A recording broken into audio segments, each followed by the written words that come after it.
আসসালামু আলাইকুম ইমরান, সবাই কেমন আছেন? আজকে রান্না করব কাঁচা টমেটো দিয়ে পাবদা মাছ ভুনা। প্রথমেই পেঁয়াজ কুচি আর কাঁচামরিচ দিয়ে দিলাম, এটাকে ভালো করে ভেজে নিব। একটু ভাজা হয়ে গেছে, এবার পানি দিয়ে দিলাম পরিমাণ মতো। এবার এক এক করে সব গুঁড়া মশলা দিয়ে দেব।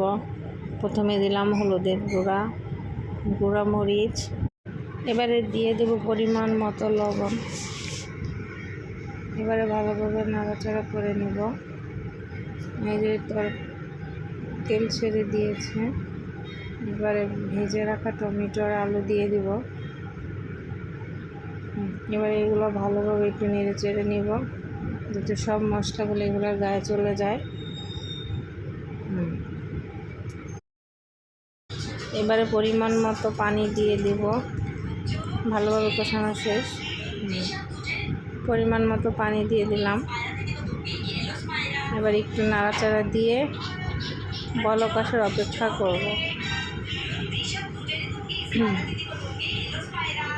বলক চলে এসেছে, এবারে মাছগুলো এক এক করে দিয়ে দেব। এবার এক এক করে মাছগুলো দিয়ে দেব। মাছগুলো দিয়ে খানিকক্ষণ জাল করে নেব। আমি এইভাবে প্রথম রান্না করলাম, আগে রান্না করি নাই। আমি ইউটিউবে দেখেই রান্না করতে আসলাম।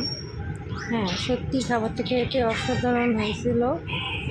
আমি খাবারটা টেস্ট করে দেখেছি, আপনারাও চাইলে এভাবে রান্না করতে পারেন। আর সবাই আমার চ্যানেলটাকে সাবস্ক্রাইব করে দিবেন, এটা আমার নতুন চ্যানেল। সবাই ভালো থাকবেন, আল্লাহ হাফেজ।